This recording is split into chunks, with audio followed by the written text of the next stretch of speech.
Today's edition of the Trey Wallace Podcast. Happy to be joined by Barrett Sallee. Everything is powered by Outkick.com. Barrett Sallee of CBS Sports joins us. What's up, buddy?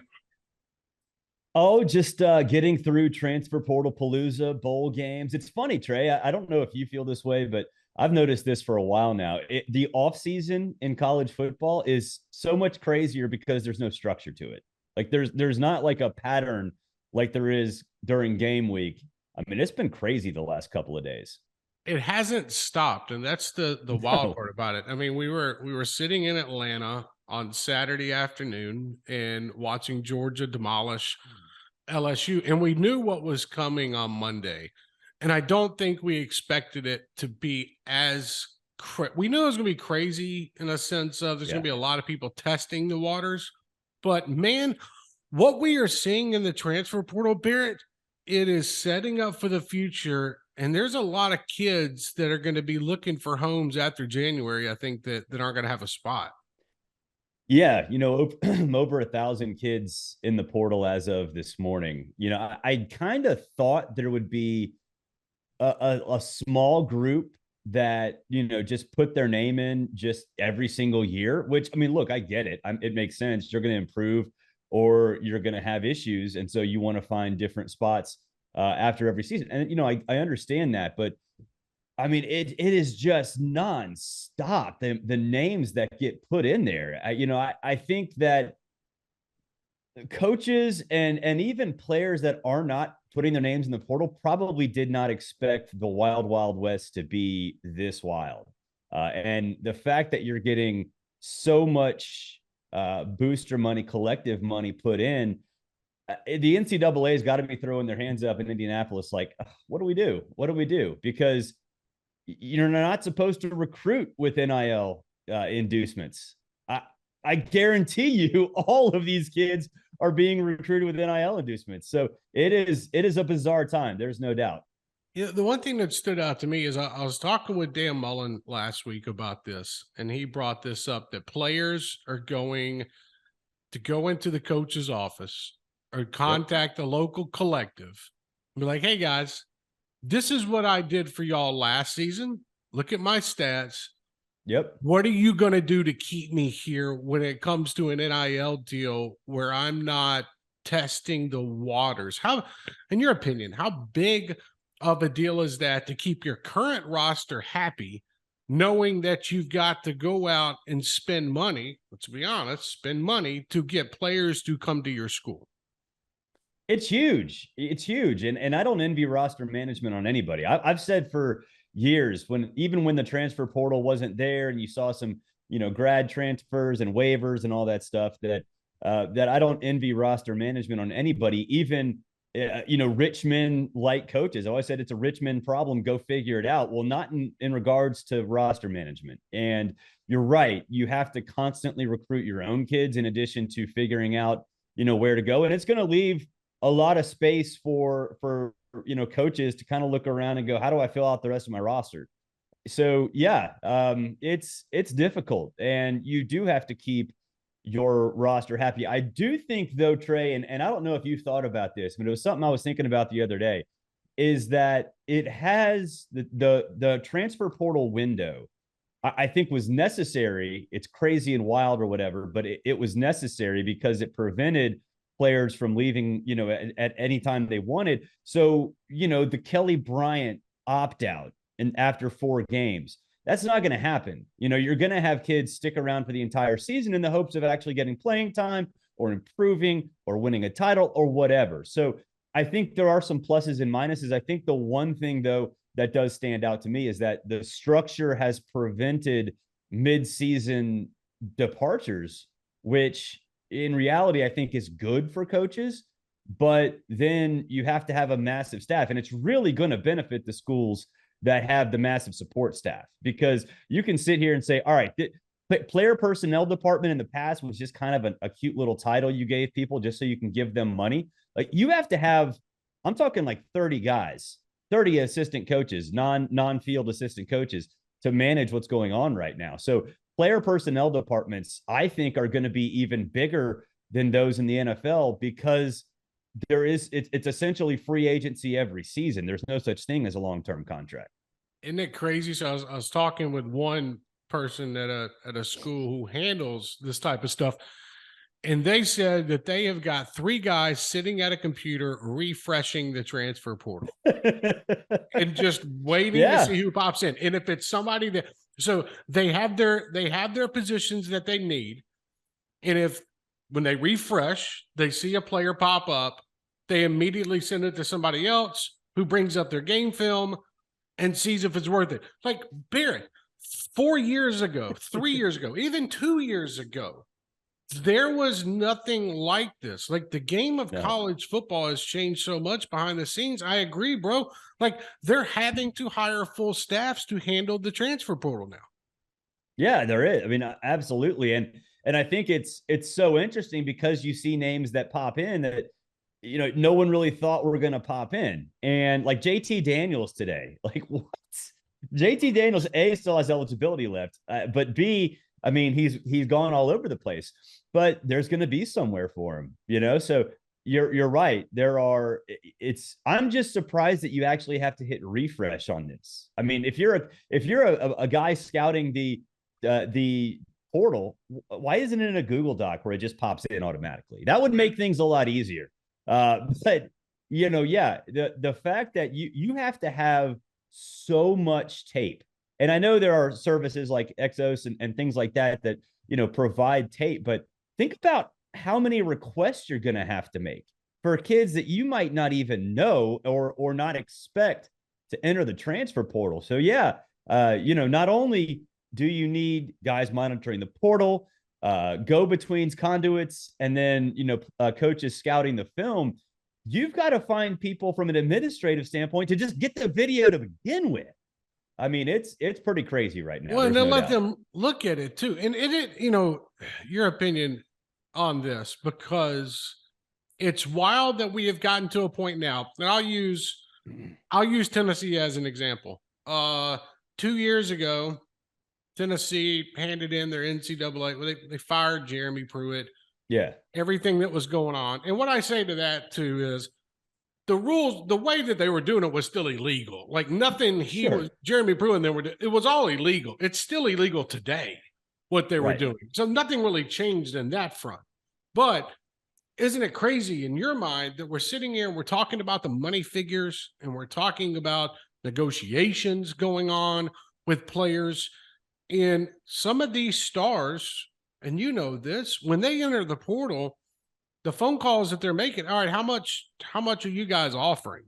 Like, it's not about playing time anymore. It's how much are you guys offering, which blows my mind to think where we were just a few years ago.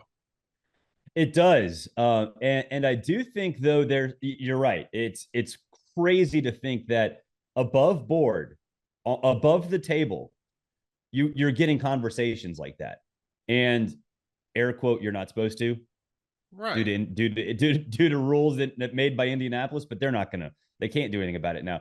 But I do think, though, that provides a really good gauge for players, because a lot of them were getting duped, right? They were getting duped just to not only provide depth, but also preventative recruiting to say, all right, look, like Nick Saban did this all the time. You know, he wanted a player not because he wanted the player. He just didn't want you to have the player.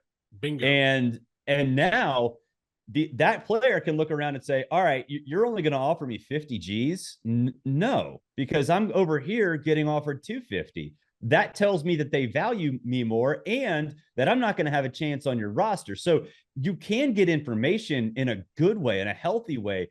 And I think that it's just it's so different. It just happened like that. It was almost like you just flipped a switch and the entire world changed. And look, I think it changed for the better. There needs to be some organization in terms of how, you know, players and collectives deal with their offers. But I'll say this, I think it's just going to work itself out. You know, because right now you're in the golden age, right? If you're a player and you can demand $2 million, someone's going to give it to you. But at some point, those people investing are going to look at it and say, look, my ROI is not good here. It's like I saw something because JT Daniels went in the portal today on Tuesday, Yeah. and I saw a report that when he made his visits last year, Oregon State, I should say, offered him a house, or he demanded a house. Like I don't know why you would demand a house if you're a college football player, but whatever. And that West Virginia had an NIL deal with $500,000. Right. I think that those kind of things are interesting to me because it's so different, but yet it's still better because the information it provides. But in a couple years, a lot of these folks are going to see their ROI is not good, and it's all going to sort of level out. You know, if you're a high school player, you can demand a ton of money right now. If you're a college transfer, you can demand a ton of money right now. If you're a freshman in high school right now, you're not, because by that point, all these people doling out all the money are going to be like, dude, like, where's my return here? Where's my ROI? This is not what we paid for. So especially the boosters too. I mean, that's the biggest thing. Those are the ones cutting the checks. Like if people out there think that these local businesses are the ones that are funding these NILs just because they can put up a deal, with a company. No, you're wrong. This is booster driven. How much can you give to put into a quote war chest unquote? Yep. And okay, let's spread this out and see what we can do in the transfer portal and also with the roster. Yeah, it's exactly what's happening. And those schools that have the structure already built with the collectives are right now in a great position, because we've seen schools struggle to do that. And we've seen schools do it almost immediately. Texas A&M obviously was at the forefront of this, and obviously it worked really well last January, last December when they, signed that class. But there are other places. Florida was late to the game on that, or Florida was early to the game on this as well. And I think Florida kind of set the groundwork for, other SEC schools to look around and say, oh, it's working for them that way. Cool. We're going to go do it.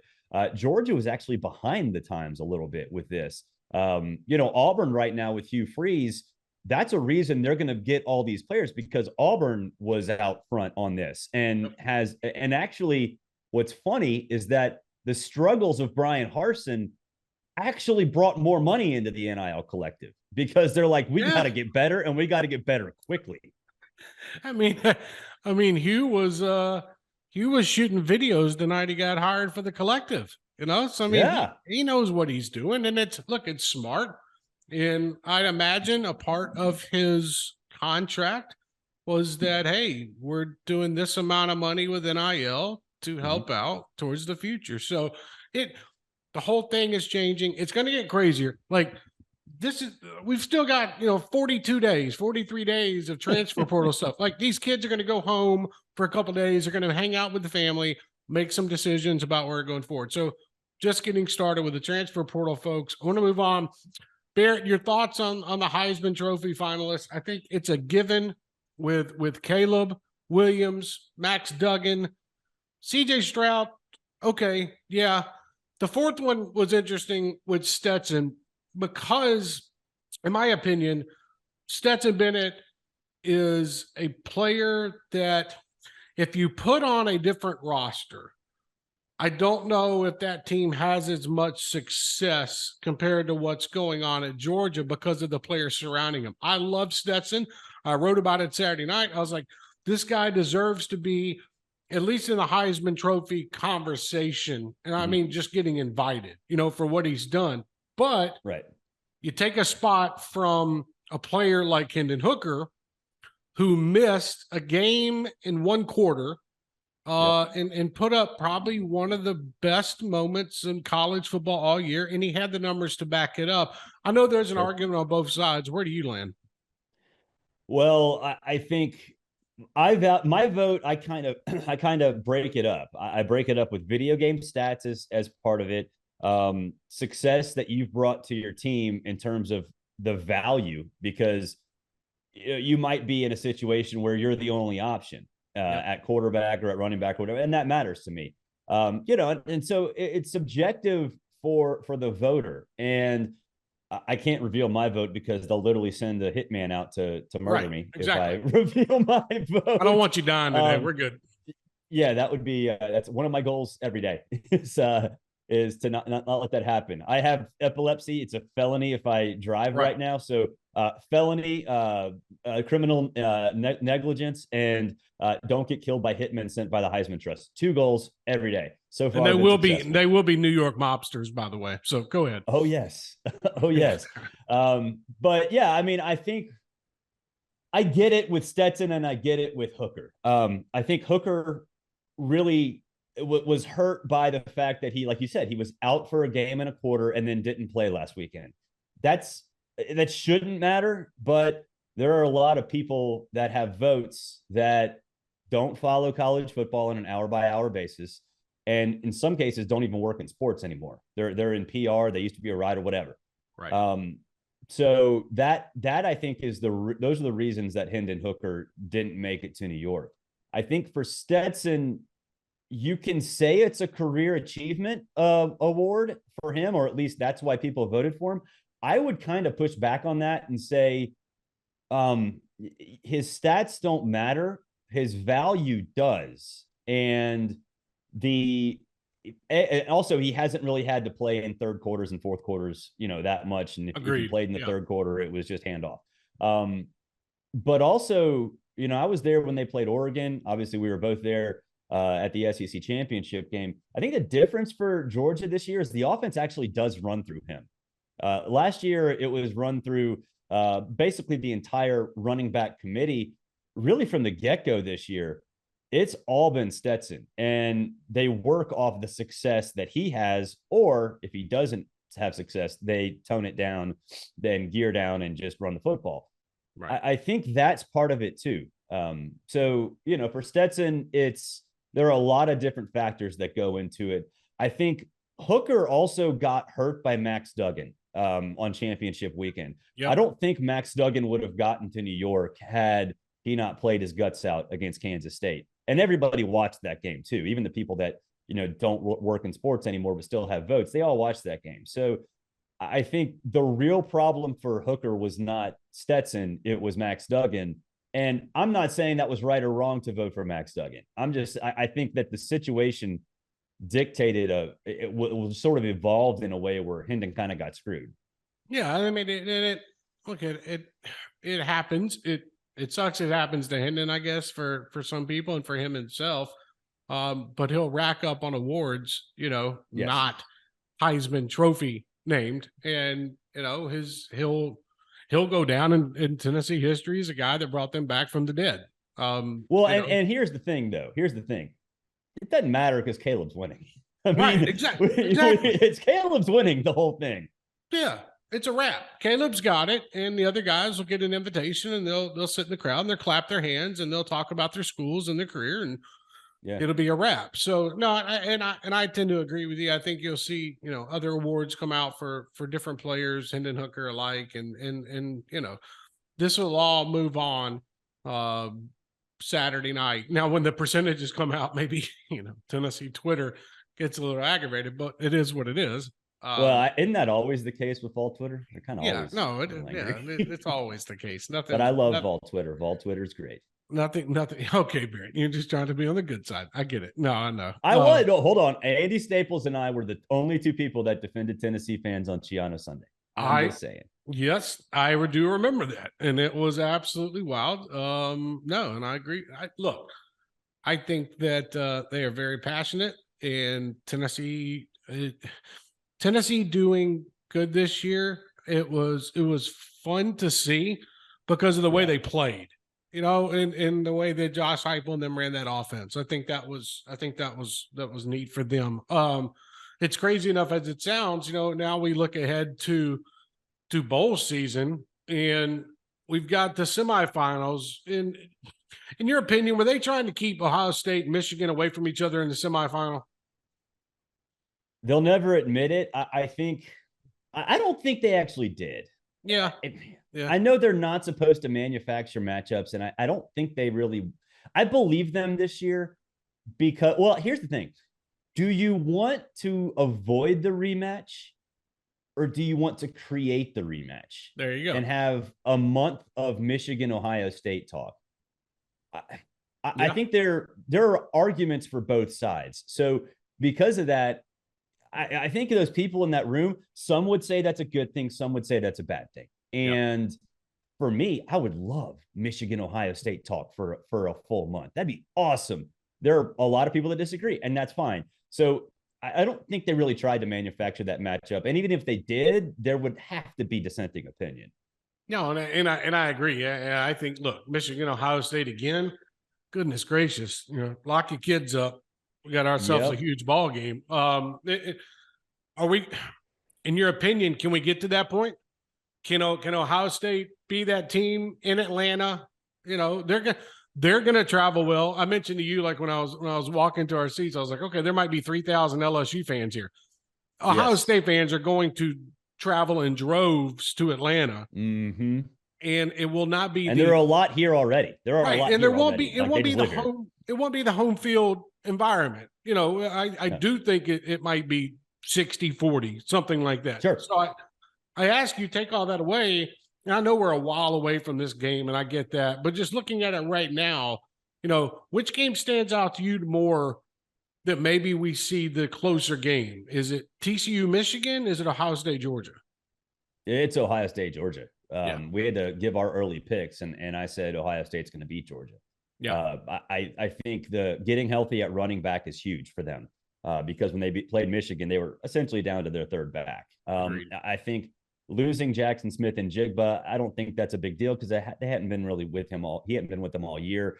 There are some that say he opted out of the season, but didn't really opt out of the season. But either way, Marvin Harrison Jr. is still there. They're still loaded at wide receiver. Yeah, but I think with Ohio State, they can dictate tempo. I think of the other teams in the playoff, they can't really, if TCU and Michigan, they can't really dictate tempo to Georgia. I think Ohio State can, and that's how you have to beat Georgia. And I'm not, even if Ohio State doesn't beat Georgia, I fully anticipate this to be played like more of a shootout. It's not going to be like the LSU game, or at least until LSU scored garbage touchdown after garbage touchdown. And it's not going to be like the Georgia-Tennessee game where, Tennessee was out of it the moment Georgia kicked the field goal, So I think Ohio State is going to have something to say, and they're going to be pissed off. And that team is too talented to want to play when they're angry. Yeah. And you make a good point. And that's why I think Ohio State rolls in their, guns a-blazing in that game. Mm-hmm. And as good as Georgia's defense is, Ohio State has players on the offensive side of the football that will test them, and beat them at times. So that is a game I'm looking forward to. Michigan TCU. Yeah, I want to see, can Condre Miller, can Max Duggan, can they do something against Michigan's defense to keep them off balance? I think that's the main takeaway for me going into that game. I don't know if it feels like a blowout, Barrett, but it does feel like that TCU is gritty enough to hang around in that game for 3 quarters until Michigan maybe just runs the football away in the fourth. Yeah, I mean, I think it's so hard to try to figure out what Michigan actually is, because defense, run the football without Blake Corum, Donovan Edwards comes in, he's the same dude. It doesn't change. Right. But is JJ McCarthy going to be a downfield threat? Because if JJ McCarthy gets put into a situation where he has to win with his arm, I don't know if he can do that. I mean, obviously you can have success when it's not all on him. I think Condre Miller having a good game and being able to soften up that Michigan defense is absolutely imperative. If that doesn't happen, and look, he's a really good running back. I think TCU sort of gets misbranded as just sort of finesse team. It's not. It beats you at the line of scrimmage. They run the dang ball. I agree. I think that it's unlikely that TCU does enough to beat Michigan, but I fully anticipate it to be a close game. I don't think that we're sitting. Usually we're like, oh, this semifinal is going to be a blowout. Last year, I went to the Cincinnati Alabama game. I didn't really have to go because after a half of a quarter, it was like, all right, whatever, we're done. I don't think either of the semifinals are going to be like that this year. Yeah, I sure hope not. No, and I think the matchups will dictate good games. I do. I think they'll be stronger than what they were last year and what they were the previous year. We're not going to see Georgia beating a Michigan team, just blowing them out or anything like that, or Cincinnati. Like, I do think the semifinals actually deliver this season. Two more questions. I'll let you go. What other bowl games that stand out to you? You know, the Alabama one is interesting to me in the Sugar. There's a lot of players that are in the portal right now. Their offensive line is taking a hit at the moment, and Kansas State is a gritty team. It feels like that one. The biggest thing too, we don't know if Bryce Young is going to play or not. Like, I think that's another, situation that they have to look at. Is it? So give me your perspective on, let's go Alabama, Kansas State, then Tennessee, Clemson. Yeah, Alabama, Kansas State is who want to be there. And Alabama obviously hasn't been in this situation before. And I would anticipate a lot of those players opting out of the game, and obviously having a lot of transfers beforehand. Trayshawn Holden's one of them. Obviously, he went in the portal like the moment the season ended. So I think Alabama's going to be with a depleted roster, and Kansas State's going to want to whip Alabama. That's going to mean a lot to Kansas State. So I think when you pick that game, like it's one of those things, like we all saw the lines come out, right? And it's like, all right, well, who are we going to go with? Let's give an early take. And I'm sitting here going, I have no friggin' clue what side to bet on, because I don't know who's going to be there. But I think Kansas State might actually spring the upset, because I don't think anybody's going to want to be there. Agreed. So, I think that's very interesting to me. I tell you what, a game that I want to see that I don't think is getting enough love. Okay. Washington and Texas. I mean, Michael Penix Jr. deciding to come back. That's massive. I think he might actually be a Heisman front runner next year going in. Yep. He should be. He plays for Washington, so maybe he won't, but man, that game's going to be a lot of fun. And Clemson, Tennessee, just because you have the Cade Klubnik factor, you have Joe Milton with the full month to prepare. You've got both of these coaches wanting to make a statement to transfers and to high school recruits. I really can't wait to see that Orange Bowl. It's going to be a lot of fun. It's going to be the folks in South Beach are going to wake up one morning and see all this orange from both squads hitting their town and start freaking out, wondering what's happening. And you know what? I'm here for it. It'll be a fun matchup. Dabo, Josh Heupel, that offense versus this offense, and without DJ. Now it's just the Cade show. So we'll see how it plays out. Barrett, where can everybody find you and all your great work? CBSSports.com. You can watch CBS Sports HQ. Leave that streaming up all day, so you actually get sports news, not people yelling at each other like on other channels. And then SiriusXM on Sunday mornings and throughout the week whenever they feel like texting me and need somebody to fill in. So all over the place, trying to stay busy, less structure. So it's weird. Like I put on a hat today, and for HQ, you have to have I have minimal hair, but you have to look somewhat pretty and presentable. Right. And I put my hat on, and right away it's like, hey, can you do HQ if Travis Hunter commits to Colorado? I'm like, fine, I'll take my hat off. Fine. I'll do it. But I'm gonna wear the Nevada Wolfpack shirt. Not Nevada, Whitfield. Oh, that's Whitfield. My kid's school. Okay, okay, and they have Nike, so that makes it even better. It all works out. We're in Nike's. I think actually we're an Under Armour school, but we have Nike gear apparently. Okay, that's good that you're getting NIL for your kid's school, buddy. Congratulations. That's right. That's Barrett Sallee. I'm Trey Wallace. It's been the Trey Wallace Podcast on the Outkick Network. Wait for it to drop. Continue. Subscribe at the bottom below. We'll talk to you next time.